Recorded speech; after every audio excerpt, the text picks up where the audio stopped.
friends, this is Sitra and welcome to my YouTube channel Let's Learn Chemistry and English। आज का मेरा topic है quantum number. ये class 11th के lesson 2 atomic structure से मैंने टॉपिक लिया है क्वांटम नंबर। आज हम देखेंगे कि क्वांटम नंबर क्या है। इससे पहले जो हमारे चैनल पे नए हैं वो चैनल को सब्सक्राइब करें और वीडियो को लास्ट तक देखिएगा, आपको जरूर बहुत इंटरेस्ट आएगा। और वीडियो को लाइक करें, शेयर करें और कमेंट करके बताएं कि वीडियो कैसा लगा। क्वांटम नंबर की अगर बात करते हैं तो सबसे पहले ये देखिए कि क्वांटम नंबर रिलेटेड किससे होता है। क्वांटम नंबर इलेक्ट्रॉन से रिलेटेड होता है, अर्थात वे नंबर जो इलेक्ट्रॉन के बारे में कंप्लीट इंफॉर्मेशन देते हैं। जैसे वो इंफॉर्मेशन किस किस बारे में होता है, वो इंफॉर्मेशन मेनली जो होते हैं वो 4 चीज़ों के 4 थिंग्स के बारे में होता है। फॉर एग्जाम्पल इलेक्ट्रॉन के सेल के बारे में, सबशेल के बारे में, इलेक्ट्रॉन के ऑर्बिटल के बारे में और इलेक्ट्रॉन की स्पिन के बारे में जानकारी देता है। देखिए क्वांटम नंबर इलेक्ट्रॉन से रिलेटेड होता है। वह इलेक्ट्रॉन के मेनली 4 थिंग्स के बारे में बताता है कि इलेक्ट्रॉन का सेल क्या है, इलेक्ट्रॉन का सबशेल क्या है, इलेक्ट्रॉन किस ऑर्बिटल में है और इलेक्ट्रॉन की जो सबसे इम्पोर्टेंट वाली प्रॉपर्टी होती है वो होती है स्पिन, अर्थात इलेक्ट्रॉन का चक्रण क्या है। इन्हीं चीज़ों को बॉर्डर करने के लिए इसकी सहायता ली जाती है। अब यहाँ से डेफिनेशन देख लेते हैं, वीडियो को लाइक करते रहेंगे। क्वांटम नंबर क्या है? वे संख्याएं जिससे किसी इलेक्ट्रॉन के सेल, सबशेल, ऑर्बिटल, स्पिन के बारे में जानकारी मिलती है उसे हम कहते हैं क्वांटम नंबर। क्वांटम नंबर, अब क्वांटम नंबर इन्हीं चारों को, लेकिन क्वांटम नंबर के टाइप्स हैं। क्वांटम नंबर के अलग अलग टाइप्स हैं जो इलेक्ट्रॉन के इन चारों को अलग अलग प्रकार से दर्शाते हैं। जैसे इलेक्ट्रॉन के सेल को दर्शाने वाला होता है हमारा principal quantum number. Principal quantum number मैंने QL लिख दिया। सबशेल को दर्शाने वाला होता है azimuthal quantum number. Azimuthal quantum number. Orbital को जो शो करता है वो होता है हमारा मैग्नेटिक क्वांटम नंबर। और जो लास्ट होता है स्पिन, ये स्पिन को ही शो करता है इलेक्ट्रॉन के और इसका नाम होता है स्पिन क्वांटम नंबर। इसको आप ऐसे याद रख सकते हो PAMS। PAMS से आप कभी नहीं भूलोगे। ये है हमारे types of quantum number. Types of quantum number कितने होकर? क्वांटम नंबर 4 प्रकार के होते हैं। पहला प्रिंसिपल क्वांटम नंबर, बाइलिंगुअल चलेंगे, मुख्य क्वांटम संख्या। एज़ीमुथल क्वांटम नंबर यानी कि द्विगंशी क्वांटम संख्या। और मैग्नेटिक क्वांटम नंबर जो हमको ऑर्बिटल के बारे में जानकारी देता है इलेक्ट्रॉन के, वो होता है चुंबकीय क्वांटम संख्या। और स्पिन के बारे में जो जानकारी देता है वो होता है हमारा स्पिन क्वांटम नंबर। इस तरह हमारे क्वांटम नंबर हो गए 4 प्रकार। PAMS आप यहाँ से याद रख सकते हो, PAMS। तो अब आप देखिए प्रिंसिपल क्वांटम नंबर किसके बारे में इंफॉर्मेशन देगा? प्रिंसिपल क्वांटम नंबर हमको इलेक्ट्रॉन के सेल अर्थात इलेक्ट्रॉन के कोष के बारे में बताएगा। द्विगंशी क्वांटम नंबर हमको इलेक्ट्रॉन के उपकोष के बारे में बताएगा। मैग्नेटिक की अगर बात करें यानी कि चुंबकीय क्वांटम संख्या, तो वो इलेक्ट्रॉन के कक्षक यानी कि ऑर्बिटल के बारे में बताएगा। और स्पिन क्वांटम नंबर इलेक्ट्रॉन के, स्पिन माने चक्रण, तो इलेक्ट्रॉन के चक्रण के विषय में बताएगा। अब देख लेते हैं इसको डिनोट कैसे करते हैं। डिनोट इस प्रकार से करते हैं, जैसे आप कह सकते हो प्रिंसिपल क्वांटम नंबर को स्मॉल n से डिनोट करते हैं। अगर आपको प्रिंसिपल क्वांटम नंबर कहीं लिखना है तो आप लिख सकते हो n = एज़ीमुथल की मैं बात करूं तो एज़ीमुथल क्वांटम नंबर को स्मॉल l से डिनोट करते हैं। मैग्नेटिक क्वांटम नंबर को स्मॉल m से डिनोट करते हैं और स्पिन क्वांटम नंबर को हम स्मॉल s से डिनोट करते हैं। अब आप देख सकते हो प्रिंसिपल क्वांटम नंबर यानी कि मुख्य क्वांटम संख्या। जैसे अगर हम एक एग्जांपल ले लें, हम मान लेते हैं कोई भी एलिमेंट हम ले लेते हैं, हम हीलियम ले लेते हैं। अगर हीलियम की बात करें तो आप जानते हो हीलियम का संकेत होता है He और इसका जो एटॉमिक नंबर होता है वो 2 होता है। अगर इलेक्ट्रॉनिक कॉन्फ़िगरेशन अगर आप इसका निकालो तो आप इसको लिख सकते हो 1s2। अब यहाँ से अगर कह दिया जाए हीलियम के दोनों इलेक्ट्रॉन इलेक्ट्रॉन, हीलियम में टोटल कितने इलेक्ट्रॉन है? 2। एग्जाम्पल मैं ले रही हूँ, अगर मैं बात करूँ हीलियम के दोनों इलेक्ट्रॉन के चारों क्वांटम संख्या का मान बताइए। क्वेश्चन फिर से देख लेंगे, हीलियम के दोनों इलेक्ट्रॉन के चारों क्वांटम संख्या अर्थात PaMs चारों क्वांटम संख्या का मान बताइए। तो इसको देख लेते हैं कि हम कैसे निकालते हैं। अब आप देखिए, प्रिंसिपल क्वांटम नंबर की अगर मैं बात करूं तो हम इसको लिख सकते हैं n से, और आपसे कहा जा रहा है आप चारों क्वांटम संख्या निकालिए। तो प्रिंसिपल क्वांटम नंबर हमने आपको बता दिया कि n से डिनोट करते हैं। तो n को जो हमारा ये होता है, जो हम आगे लिखते हैं किसी भी उपकोष से आगे, जो जैसे 1 या 2 लिख रखा है, तो जो आगे लिखा होता है ये होता है, ये हमको बता देता है हमारा इलेक्ट्रॉन का सेल क्या है। तो n = 1 हो जाएगा। तो हीलियम के, अगर मैं हीलियम की बात करूं तो हम इसको लिख लेते हैं ये पहले इलेक्ट्रॉन के, चूंकि क्वेश्चन में कह रखा है, मैं आपसे कह रही हूँ कि दोनों इलेक्ट्रॉन के, हीलियम के दोनों इलेक्ट्रॉन के चारों क्वांटम संख्या का मान। तो अगर हम निकाले पहले इलेक्ट्रॉन के लिए, तो मैं आपको बता दूं एक ही, तो हम लोग देख रहे थे पहले इलेक्ट्रॉन के लिए, तो हमने आपको इलेक्ट्रॉनिक कॉन्फ़िगरेशन देख लिया 1s2 होता है। तो जो आगे लिखा होता है, कहीं भी जनरली अगर आप इलेक्ट्रॉनिक कॉन्फ़िगरेशन कर रहे हो तो सबशेल के साथ जो आप संख्या लिखते हो, नीचे वाली संख्या, उसी को हम कह देते हैं वो हमारा है सेल। वो हमको इलेक्ट्रॉन के सेल के बारे में बताता है। और अभी हमने कहा कि इलेक्ट्रॉन के सेल के बारे में कौन सा क्वांटम नंबर हमको इन्फॉर्म करेगा, वो होता है हमारा प्रिंसिपल क्वांटम नंबर। तो इस प्रकार n बराबर हो गया 1। अब हम यल देख लेते हैं।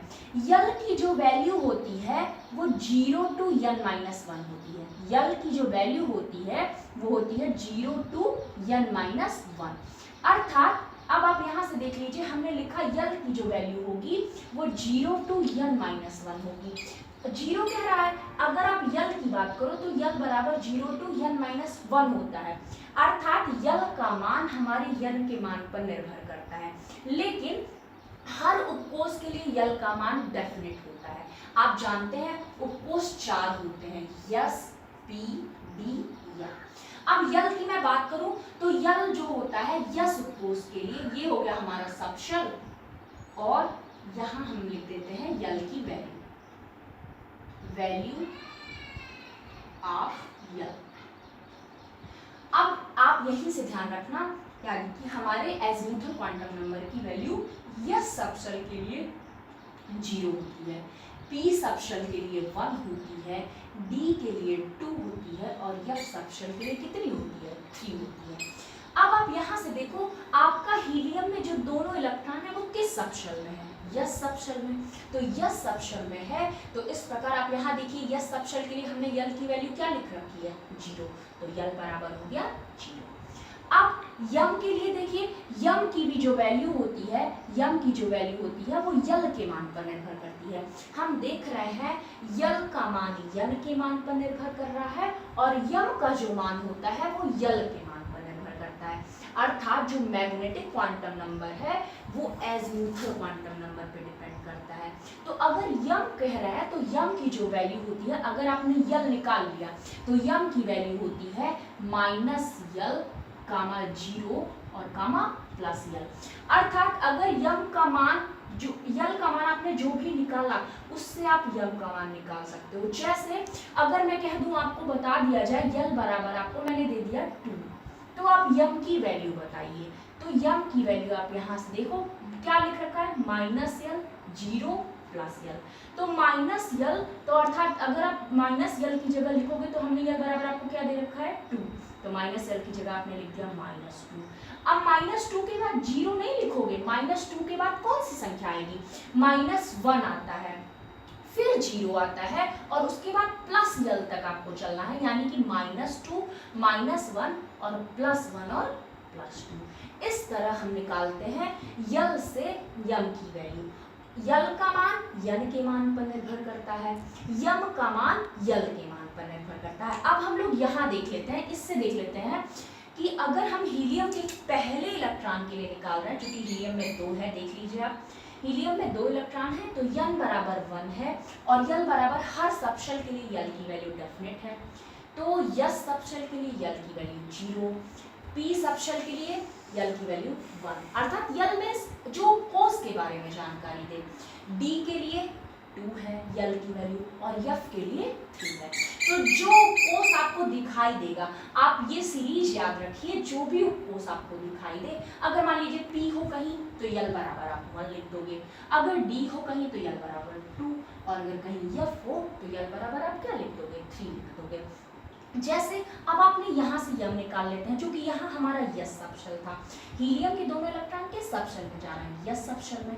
तो अब हम लोग निकाल लिए यस की वैल्यू यल बराबर क्या रख दिया, 0। अब यम वैल्यू देख लेते हैं। यम की जो वैल्यू होती है, यम जो होता है वो माइनस यल होता है, और 0 होता है, और प्लस यल होता है। तो चूंकि 0 है तो आप लिख सकते हैं उसको टोटल 0, ना माइनस में ना प्लस में, तो आप इसको डायरेक्ट यम बराबर क्या लिख सकते हो, 0। अब सबसे इंपॉर्टेंट जो थिंग होती है वो होती है हमारी स्पिन क्वांटम नंबर।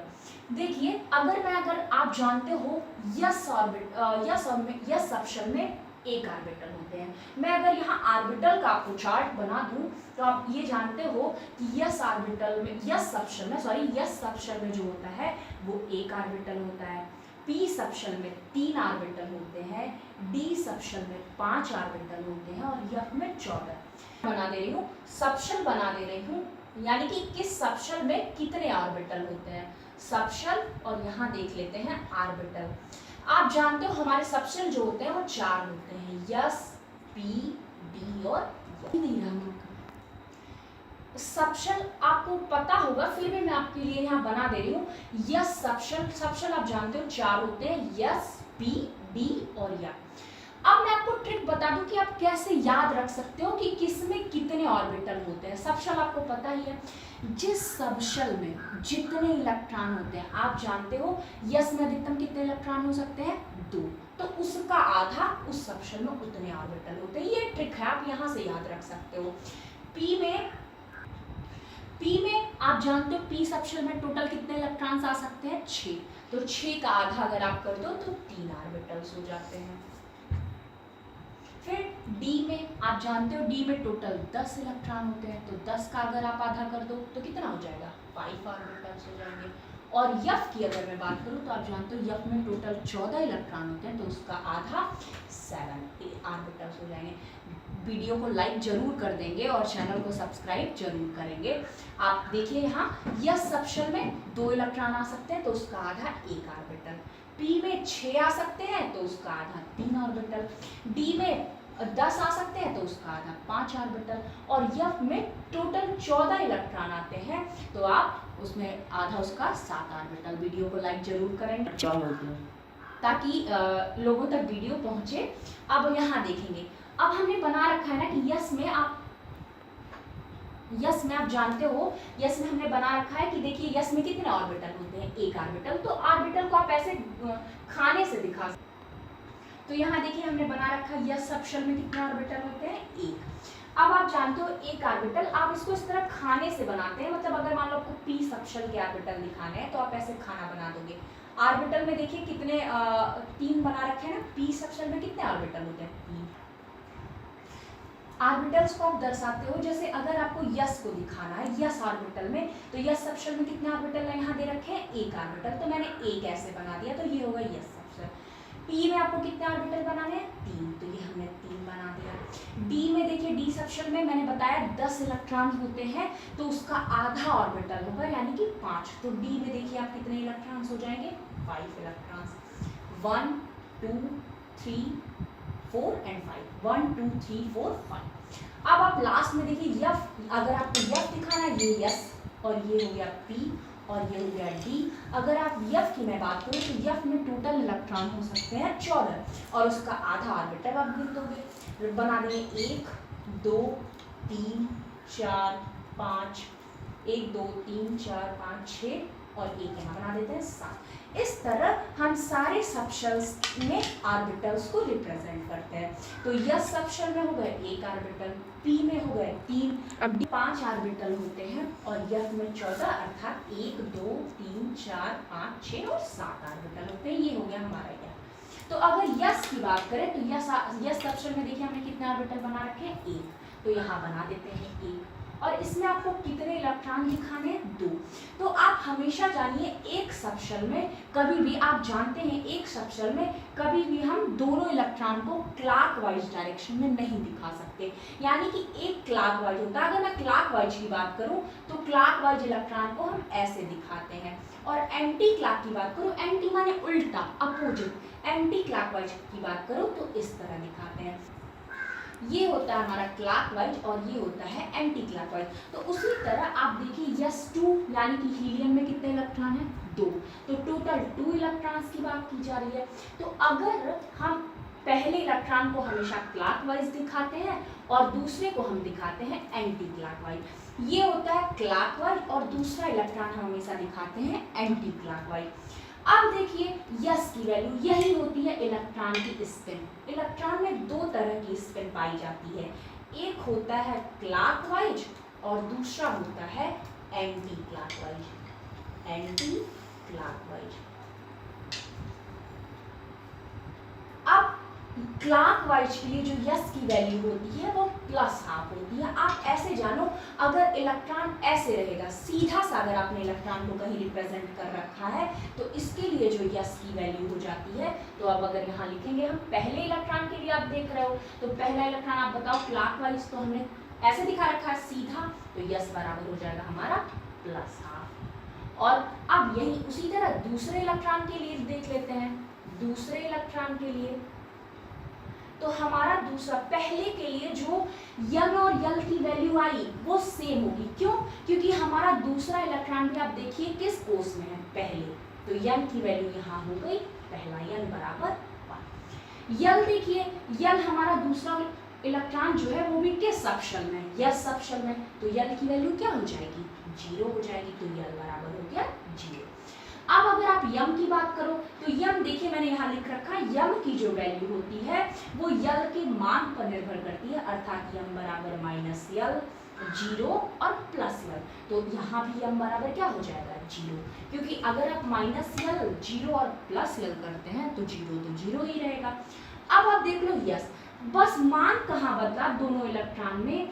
दोनों इलेक्ट्रॉन के लिए यन, यल और यम के मान तो सेम है, लेकिन यस का जो मान होता है वो डिफरेंट हो जाता है। ये पाउली ने बताया था, पाउली एक्सक्लूजन प्रिंसिपल है, हम आगे वीडियो में डिस्क्राइब करेंगे। यहाँ देखते हैं तो ये हमारा जो पहला इलेक्ट्रॉन था वो था क्लॉकवाइज, तो हमने यस बराबर +½ लिख दिया। और एंटी क्लॉकवाइज की जो वैल्यू होती है, यानी कि जो इलेक्ट्रॉन इस तरह दिखाए जाते हैं, उनके लिए जो यस की वैल्यू होती है वो होती है बराबर -½ इस तरह आप किसी भी एलिमेंट के, किसी भी एटम के सभी इलेक्ट्रॉनों के, या जिसका कहा जाए, आप उस तरह चारों क्वांटम संख्याओं के मान को क्या कर सकते हो?